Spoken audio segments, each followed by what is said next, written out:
Okay. Alright. Continuing on.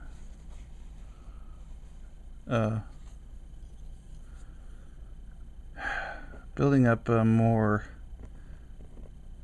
I guess, background images in the black area. Did a sort of pointillism thing with metallic thread and the clear invisible thread. This is sort of the amoeba galaxy, which again illustrates the duality of, well, duality, you know, microscopic, and the large galaxy, you know, nebula, or nebula, which is a collection of stars, I think, and an amoeba, which is very microscopic. So it's sort of both, and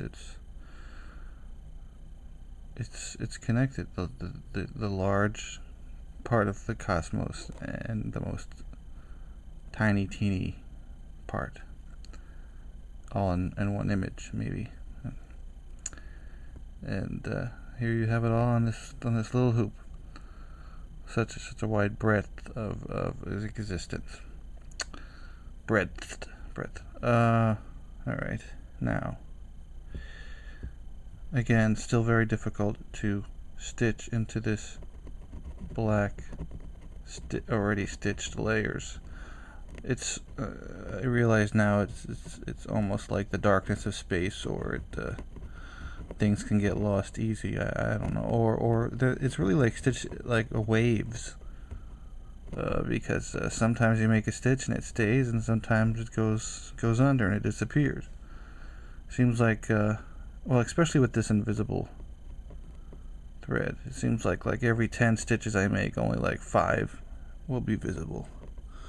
Over here I had like a nice even, you know, even run of these little stitches, but over here it's looks like dandruff. Actually, some are big, some are really teeny, and it's very difficult, maybe because the black stitches over here are looser or something, I don't know.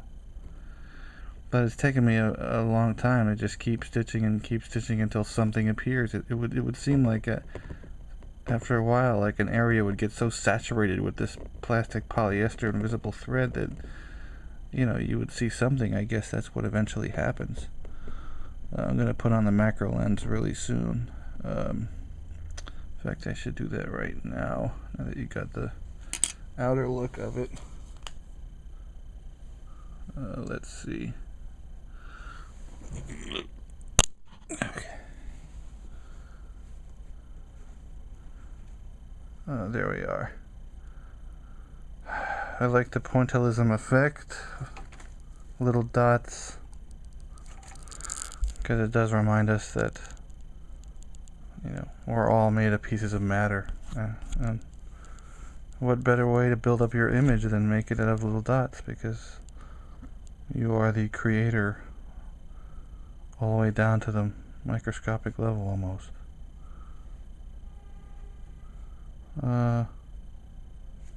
Sort of is hard to see the clear dots around it.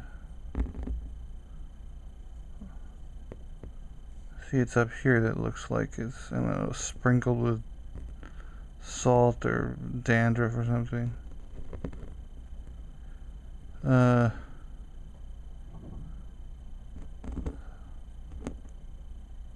I mean, you know, I just stitched some of these areas so many times, and it still looks like there's only a few things. The rest have disappeared into the wine dark sea.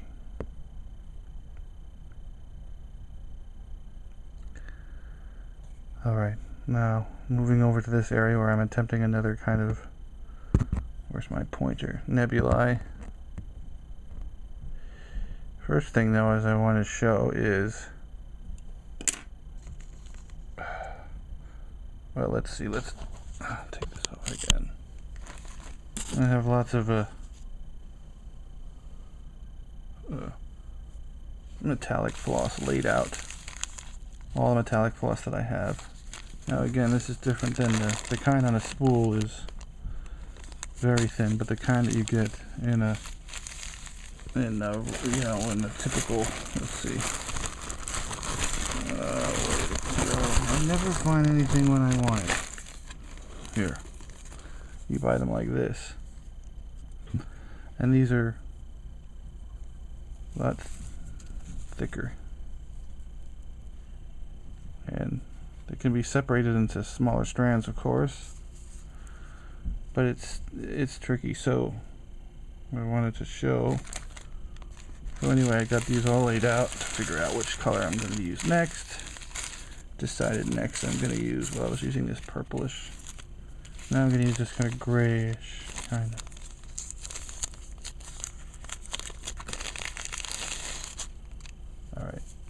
Alright.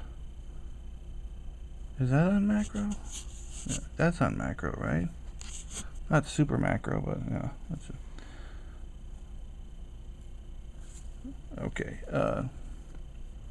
in order for it to be as thin, to get it as thin as this kind of spool thread, you got to get it down to the smallest piece of thread that they have, that you can get it. Here we go. Let's take that out.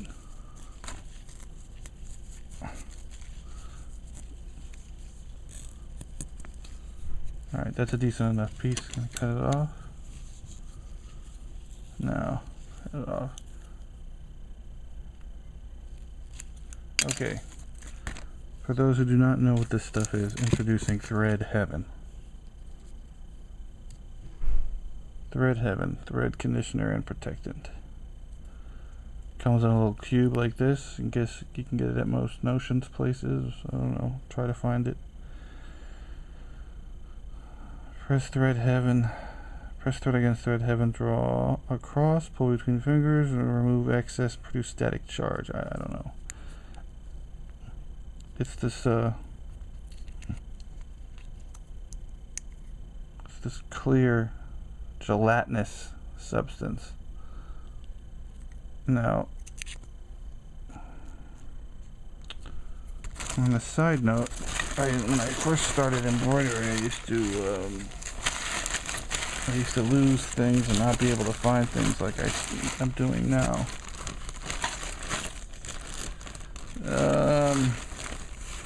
I used to get a lot of knots. I can't believe I can't find this. You know, it's just, I don't have a pause on my camera.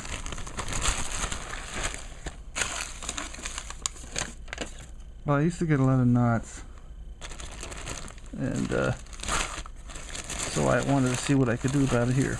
So I bought beeswax, and I guess the idea, I think I only tried it once, is to just these little indentations here, and you just sort of run the thread over, and it gets waxy, so that when you pull it through, it'll give it lubricant, you know, it'll slip through and it won't turn into a knot. But the thing is, what I found out, that after you pull the thread through, it leaves a little bead, a little buildup, a little bead of beeswax that you have to take off. So I never used it since, because that's just a pain to do that. And now I just need to use it for smells good. I just use it to smell every once in a while. There's nothing like fine, you know, natural beeswax. You know. I guess you could use this part as like a sniffing part. Okay. But this Thread Heaven stuff, this stuff does not leave any trace or film or anything. And I've used it all summer long, and now into the fall, and it hasn't even begun to wear down. But now I'm trying to figure out what's going to happen when I wear it down too much, that I don't know how I'm going to run it through. So watch. Well, I'm not going to start this until the next, well,